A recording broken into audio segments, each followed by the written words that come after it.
Mirchi Bangla originals, আসল গল্পের আড্ডা।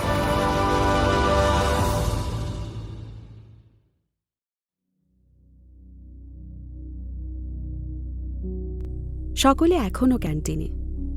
টিনটিনের ট্রিটের কথা শুনে সবাই কে কি খাবে ঠিক করছে। তখনই হঠাৎ দেয়াসিনীর হাতে হাত রাখল অভিক। দেয়াসিনী পাশ ফিরল। অভিকের দু চোখে বিষণ্ণতা। বলল, কাল রুদ্র আর বাবা একসঙ্গে বেরিয়েছিল কোথাও, সৌনক দেখেছে। বাবা কি আমায় ভুলে গেল রে? দেয়াসিনী কিছু বলল না। কিছুক্ষণ পর অভিক বলে উঠল, আমি এই দেশে থাকতে চাই না জানিস, এখানে থাকলেই আমার কষ্ট হবে। আমি বাইরে চলে যাব ভেবেছি। তুই যাবি দেয়া? দেয়াসিনীর চোখে অনেক প্রশ্ন। অভিক আবার জিজ্ঞেস করল, আমরা একসাথে পড়ব, বল না যাবি? দেয়াসিনীর চোখে অনেক প্রশ্ন। অভিক আবার জিজ্ঞেস করল, আমরা একসাথে পড়ব, বল না যাবি? অভিক খুব ধীরে কথাগুলো বলছিল। বাকিরা কেউ শুনতে পায়নি অভিকের কথা। বাকিদের আলোচনা যেন শুনতেই পাচ্ছে না অভিক। ও আবার বলে উঠল, তুই যেতে চাস না? দেয়াসিনী কি চায় তা কি ও নিজেই জানে? দেয়াসিনী চোখ বুঝল। সামনে ভেসে উঠল একটা চা বাগান, ওর ফেলে আসা নিজের জীবন। আর দেয়াসিনী চোখ খুলে ফেলল। অভিক তখনও তাকিয়ে আছে ওর দিকে, ওর চোখে প্রশ্ন। দেয়াসিনী আবার চোখ বুঝল। অভিক তখনও চেয়ে আছে ওর দিকে। দিঘি হঠাৎ দেয়াসিনীর নাম ধরে চিৎকার করে উঠল। দেয়াসিনী চোখ মেলল। দিঘি আসছে। এত হাঁপাচ্ছে কেন? তোর ভাই ফোন করেছিল, কাকুর শরীর খারাপ, হসপিটালে নিয়ে গেছে, তোকে বাড়ি যেতে হবে দেয়াসিনী, কালকেই। হাঁপাতে হাঁপাতে কোনো রকমে বলল দিঘি। দিঘির থেকে কথাগুলো শুনে যত তাড়াতাড়ি সম্ভব দেয়াসিনী পিজিতে ফিরে এসেছিল। তমসার ফোন থেকে মাকে ভাইকে ফোন করার অনেক চেষ্টা করল, কখনো নট রিচেবল, কখনো নেটওয়ার্ক কভারেজ এরিয়ার বাইরে। কথা হলো না। সারা রাত বিছানায় শুতে পারেনি। মাথায় একটাই চিন্তা, এত তাড়াতাড়ি টিকিট কিভাবে কাটবে, কাকে বলবে ও? অনেক রাতে তমসা বলল ওর দিদির কোনো এক বন্ধু আছে যে টিকিট কাটতে হেল্প করতে পারে। দেয়াসিনী অবাক হল। যে দিদিকে তমসা ফোন করেনি পিজি আন্টির লাস্ট ওয়ার্নিং পেয়েও, সেই তমসা ওর জন্য দিদির সাথে কথা বলবে। দিদিকে ফোন করে দেয়াসিনীর হাতে ধরিয়ে দিল তমসা। ওর দিদি ভারী গলায় কথা দিল, হয়ে যাবে। বারান্দা দিয়ে সামনের রাস্তা দেখছে দেয়াসিনী। ভোর হচ্ছে এখন। এমনিতেই বাড়ির সামনের গলিতে প্রচুর দোকান, সব সময় গাড়ি চলছে, দিন রাত প্রচুর লোক। পাশেই শিয়ালদা স্টেশন। নিস্তব্ধতা নেই ওর ঘরে। কিন্তু এখন দেয়াসিনীর কলকাতা শহরটাকে খুব নিস্তব্ধ লাগছে। বা কোনো আওয়াজ হয়তো ওর কান পর্যন্ত এসে পৌঁছচ্ছে না। ও ভেবেই চলেছে, বিকেলে যদি ট্রেন হয় তাহলে তো কাল সকালে পৌঁছবে। ওকে তো এক্ষুনি যেতে হবে বাবার কাছে। ওর ফোনটাকে এই সময়ই খারাপ হতে হলো। মা ভাই কাউকে ফোনে পাচ্ছে না। নিজের ফোন ঠিক থাকলে অন্য কাউকে ফোন করতো দেয়াসিনী। ওর মনে হলো কারোর না কারোর থেকে ঠিক বাবার খবর পাওয়া যেত। সকাল হতেই তমসার দিদিকে একটা ফোন করলো দেয়াসিনী। রিং হয়ে গেল, ধরল না। এত সকালে হয়তো ঘুম থেকে ওঠেনি। দেয়াসিনী আবার বারান্দায় এলো। ওর খুব অস্থির লাগছে। হঠাৎ দেখল সামনের রাস্তা দিয়ে অভিক আসছে। পিজির সামনে এসে অভিক দেয়াসিনীর বারান্দার দিকে চেয়ে দেখল একবার। দেয়াসিনীকে দেখতে পেয়ে যেন নিশ্চিন্ত হল। দেয়াসিনী তাড়াতাড়ি সিঁড়ি দিয়ে নেমে এলো। গেট খুলে অভিকের সামনে এসে দাঁড়ালো।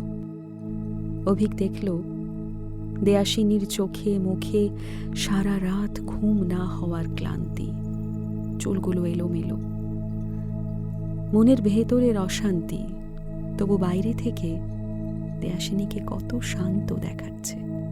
দেয়াসিনী অবাক হয়েছে, প্রশ্ন করল, তুই এত সকালে এখানে? অভিক বলল, রাস্তায় আস্তে আস্তে ভাবছিলাম এত সকালে তোকে কিভাবে ডাকবো। কলিং বেল বাজালে যদি তোর আন্টি দরজা খোলে তাহলে তো বিপদ। ভাগ্যিস তুই বারান্দায় ছিলি। সারা রাত একটুও ঘুমোসনি না? দেয়াসিনী বলল, না। অভিক বলল, তাড়াতাড়ি ব্যাগ গুছিয়ে নে, সকালের বাসে চলে যাব আমরা। দেয়াসিনী অবাক হয়ে প্রশ্ন করল, কোথায়? অভিক বলল, তোর বাড়ি। আমি সামনের চায়ের দোকানটায় বসছি, দেরি করিস না। দেয়াসিনী কিছু একটা ভেবে চলেছে। অভিক তাড়া দিল, কি হলো, যা, গিয়ে টিকিট কাটতে হবে তো, তাড়াতাড়ি কর। দেয়াসিনী দেরি করল না, তাড়াতাড়ি ঘরে এসে ওর পিঠ ব্যাগে টুকিটাকি কিছু জিনিস ঢোকালো। তমসা এখনো ঘুমোচ্ছে। দেয়াসিনী স্নান সেরে এসে রেডি হয়ে তমসাকে ডাকল। তমসা অবাক হয়ে জিজ্ঞেস করল, দিদিভাই ম্যানেজ করে দিল? না, আমি অভিকের সাথে বেরোচ্ছি, বাসে যাব। বলতে বলতে দেয়াসিনী ওর বিছানার তোষক গুটিয়ে রাখল। ব্যাগ নিয়ে বেরোনোর সময় আরেকবার ঘরটা দেখে নিল। নেমে অভিক যেখানে চা খাচ্ছিল সেখানে এলো। অভিক বলল, কিছু একটা খেয়ে নে। দেয়াসিনীর কিছু ইচ্ছে করছে না। ওর মুখ দেখে অভিক বলল, আমাদের একটু অপেক্ষা করতে হবে, দিঘি আসছে। দেয়াসিনী জিজ্ঞেস করল, দিঘি কেন? এত সকালে এত দূর থেকে ওর আসার কি দরকার ছিল? তুই না করতে পারলি না? অভিক বলল, ওর কাছে একটা পুরনো ফোন আছে, সেটা দিতেই আসছে। তুই এত দূর যাবি, ফোনটা দরকার। দেয়াসিনী আর কিছু বলল না। দেয়াসিনী আর অভিক সকাল 11টায় বাস স্ট্যান্ডে গিয়ে শুনল বাস বিকেলে। অভিক ফিরে গিয়ে পরে আসার কথা বলল, দেয়াসিনী রাজি হল না। তবে অভিককেও ফিরে যাওয়ার জন্য অনেক জোরাজোরি করল। বলল, তোর ক্লাসগুলো মিস করার কোনো মানে হয় না। অভিক শুনল না।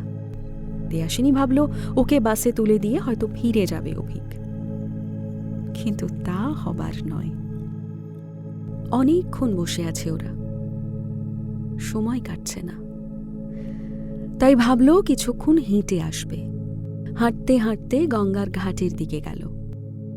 গঙ্গার দিকে এক দৃষ্টে চেয়ে চুপচাপ বসে থাকলো দেয়াসিনী। ওকে চুপচাপ দেখে অভিকও কোনো কথা বলল না। এখন প্রায় সন্ধে। কিছুক্ষণ আগে বাসে উঠেছে ওরা। দিঘি সকালে একটা ফোন দিয়ে গেছে। বের করে দেয়াসিনী মাকে জানিয়ে দিল যে ও বাসে আসছে। মা কি শুনল কে জানে। ও মায়ের একটা কথাও ঠিকঠাক শুনতে পেল না। জানলার পাশের একটা সিটে বসে বাইরে তাকিয়ে আছে দেয়াসিনী। অভিক একটু আসছে বলে কোথায় গেল? টিকিট কাটা হয়ে গেছে আগেই। বাসটা প্রায় ভর্তি হয়ে এসেছে। ওর পাশের সিটে এখনো কেউ আসেনি। অভিক বাসে উঠল। ওর হাতে কিছু স্যান্ডউইচ। সেগুলো দেয়াসিনীর দিকে এগিয়ে দিতেই দেয়াসিনী বলল, এসব আনতে গেলি কেন? তুই আবার নেমে যা, বাস বোধহয় ছেড়ে দেবে। অভিক শুনল না। ও দেয়াসিনীর পাশের সিটে বসে পড়ল। দেয়াসিনী দেখল এবার বাস তো সত্যিই ছেড়ে দেবে। অভিক কেউ জোর করল, কিরে নাম এবার। অভিক ফিরল ওর দিকে।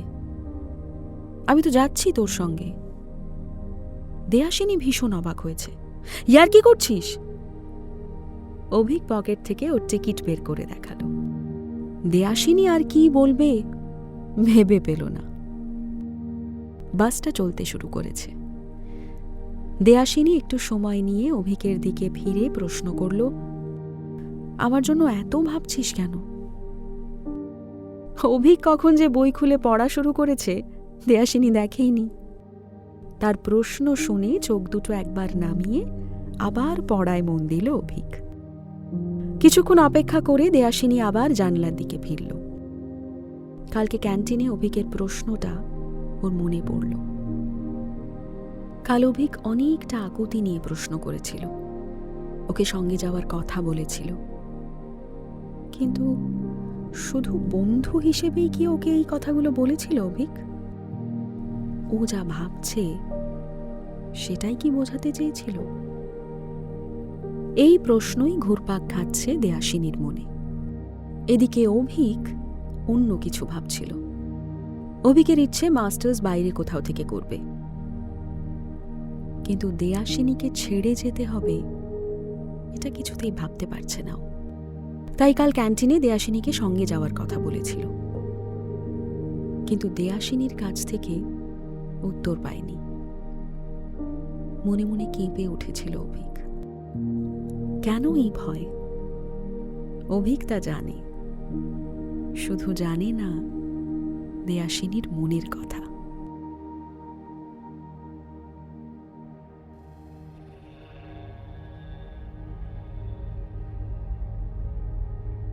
অভিক আর দিঘি দেয়াশিনীর সবচেয়ে কাছের বন্ধু। তবু অভিক জানে দেয়াশিনীর এমন অনেক কথা আছে যা ও অভিককেও বলতে পারেনি। শুধু একবার ব্যক্তিগত প্রসঙ্গে একটা কথা বলেছিল দেয়াশিনী। কলেজের এক অনুষ্ঠানে বন্ধুদের গ্রুপে সবাই নেশা করেছিল। দেয়াশিনী আর অভিককেও জোর করেছিল বাকিরা। অভিকের মতো দেয়াশিনীর স্পষ্ট না ছিল না, ও একবার এক্সপিরিয়েন্স করতে চেয়েছিল। অভিক সেদিন দেয়াশিনীকে একা রেখে আসতে পারেনি।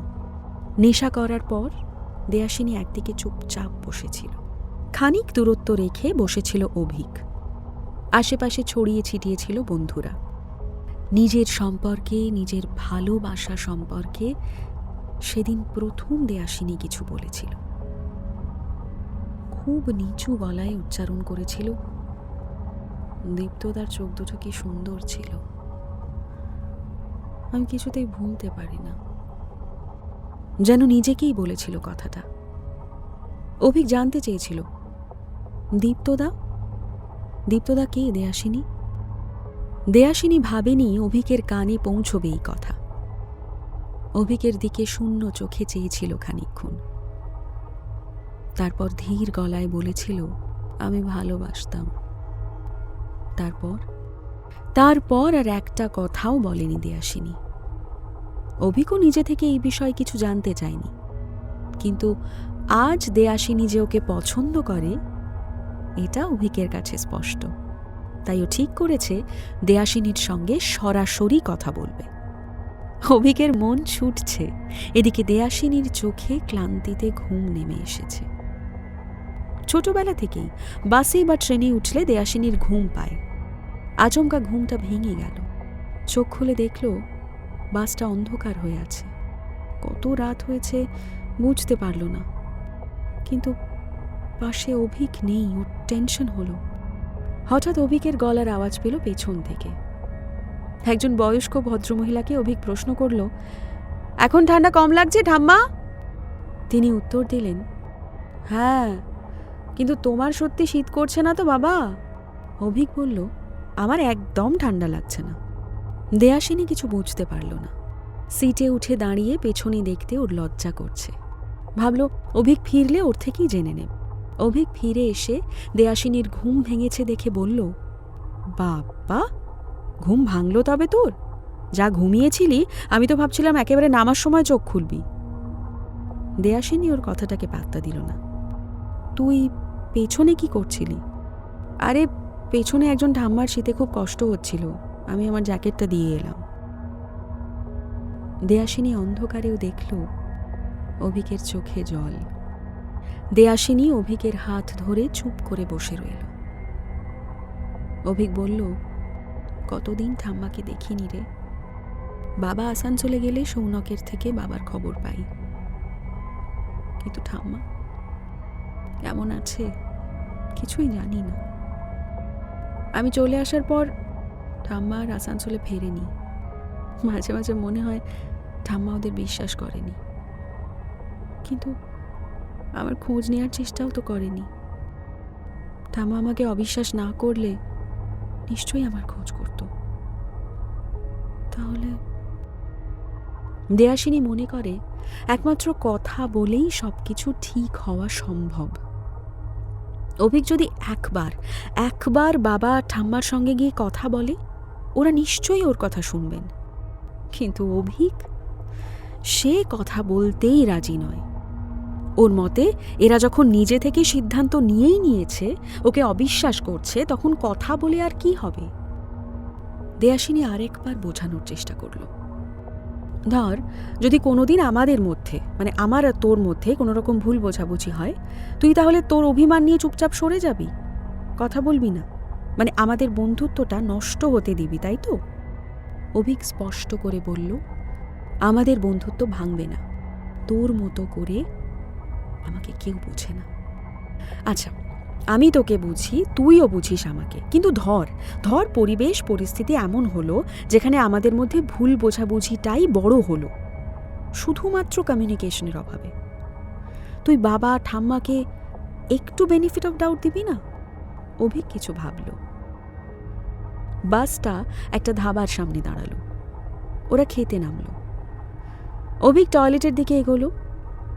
দেয়াশিনী দেখছে কি কি খাবার পাওয়া যাবে। বাসের কন্ডাক্টর তাড়া দিচ্ছে, 10 মিনিট 10 মিনিট। দেয়াশিনী অভিকের জন্য অপেক্ষা করছে। অনেকটা সময় বেরিয়ে গেল। অভিক আসছে না দেখে ও এবার বেরিয়ে এলো। রাস্তার দিকটায় দেখতে পেল অভিককে। ওকে দাঁড়িয়ে থাকতে দেখে অবাক হলো দেয়াশিনী। কাছে গিয়ে জিজ্ঞেস করলো, তুই কি পাগল হলি? এক্ষুনি বাস ছেড়ে দেবে, আর তুই এখানে দাঁড়িয়ে আছিস? আমরা খাবো না, তুই আয় আয়। অভিক বলল, আমার পার্স খুঁজে পাচ্ছি না, বাস থেকে নামার সময়ও পকেটে ছিল, মনে হচ্ছে চুরি হয়েছে। দেয়াশিনী জিজ্ঞেস করলো, কত টাকা ছিল? অভিক উত্তর দিল, 600 মতো, কার্ড ছিল, আর আর কিছু না। তুই খেয়ে নে, আমার খিদে নেই। তুই টয়লেটে দেখেছিস? সব দেখেছি, রাস্তাটাও। তাহলে পাসনি যখন আর ভেবে লাভ নেই, আয় আয় খেয়ে নিবি। অভিক তবু মুখ ভার করে দাঁড়িয়ে আছে। তুই খেয়ে নে, আমি অপেক্ষা করছি। দেয়াশিনীর হঠাৎ খুব রাগ হলো। ওর জন্যেই এত দূর যাচ্ছে অভিক, তার মধ্যে চুরি। ও বলল, আমায় রাগাস না, না খেলে বল, গাড়িতে উঠছি। অভিক আর কিছু বলার সাহস পেল না। ওরা খাওয়া দাওয়া করে আসতেই দেয়াশিনী ঘুমিয়ে পড়ল। দেয়াশিনী ওর সাথে কোনো কথা বলেনি, কিন্তু হঠাৎ কেন রেগে গেছিল সেটা অভিক বোঝেনি। তবে অভিকের খুব মন খারাপ হচ্ছে। ওয়ালেটে ওর মায়ের ছবি ছিল, ওই একটাই মায়ের ছবি ছিল ওর কাছে। পরদিন শিলিগুড়ি নেমেই দেয়াশিনী বলল, আগে আমরা জিডি করি, তারপর জলপাইগুড়ির বাস ধরব। দেয়াশিনীর চিন্তা হচ্ছে। ও ভাবছে অভিককে কিভাবে বাড়িতে নিয়ে যাবে। ওর মা খুব রাগ করবে। যদিও এখন বাবা অসুস্থ, মা হয়তো তেমন একটা রিয়্যাক্ট করবে না, কিন্তু যুদ্ধটা পরে হলেও হবেই। অভিক বলল, আমি একা করে নেব, চল তোকে বাসে তুলে দিই। দেয়াশিনী জিজ্ঞেস করল, তুই যাবি না? অভিক বলল, আমি তো তোর বাড়ি যাব বলিনি। দেয়াশিনীকে জোর করে বাসে তুলে দিয়ে বলল, আমি জিডি করিয়ে নেব রে, হাতে সময় আছে, দুপুরের ট্রেন। দেয়াশিনী 400 টাকা বের করে দিল অভিককে। এটা রাখ, ঠিকঠাক খাওয়া দাওয়া করিস। অভিক 200 টাকা নিল। দেয়াশিনী জোর করে বাকি টাকাটা অভিকের বুক পকেটে ভরে দিল। অভিক বাস থেকে নেমে দেয়াশিনীর জানলার সামনে গিয়ে দাঁড়ালো। বাস ছেড়ে দিল। দেয়াশিনী জানলার বাইরে অভিকের দিকে তাকিয়ে প্রশ্ন করল, কেন এলি অভিক? অভিক তাকিয়ে আছে ওর দিকে। তোর সঙ্গে কিছুক্ষণ থাকবো, তাই এলাম। বাস ছেড়ে দিল। অভিককে পেছনে রেখে বাসটা দেয়াশিনীকে এগিয়ে নিয়ে যাচ্ছে ওর বাবা মা ভাইয়ের কাছে। তবু কি যেন একটা ছেড়ে যাচ্ছে দেয়াশিনী। কেন মন কেমন করছে ওর?